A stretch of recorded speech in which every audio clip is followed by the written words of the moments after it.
അത്ഭുതമെന്ന് പറയട്ടെ, മൂക്കുമുതൽ അങ്ങ് മൂലമറ്റം വരെയുള്ള ശരീരഭാഗങ്ങൾക്ക് മസിൽ വരാനുള്ള യന്ത്രങ്ങൾ ഇവിടെ നിരത്തിവച്ചിട്ടുണ്ട്. തിന്നതൊക്കെ എല്ലിന്റെ ഇടയിൽ കയറുമെന്ന് അമ്മ പറഞ്ഞപ്പോൾ ഞാൻ വിശ്വസിച്ചിരുന്നില്ല.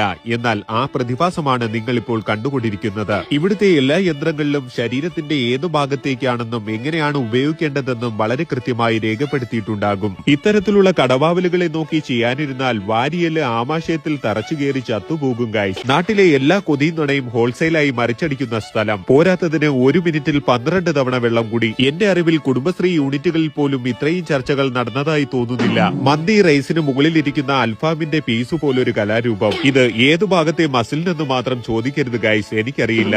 ഏതോ മുട്ടൻ കയറ്റം ചവിട്ടി കയറ്റുകയാണെന്ന് തോന്നുന്നു. സൈക്കോസിസിന്റെ പല അവസ്ഥാന്തരങ്ങളും കണ്ടിട്ടുണ്ടെങ്കിലും ഇന്തമാതിരി പൈത്യം കാണേണ്ടി വന്ന എന്റെ കിളികൾ ഇനി മടങ്ങി വരി. കോഴിക്കൂട് അടയ്ക്കാൻ മറന്നു എന്ന് തോന്നുന്നു. എല്ലാവരും ഇവിടെ കൊക്കരിച്ച് നടക്കുന്നുണ്ട്.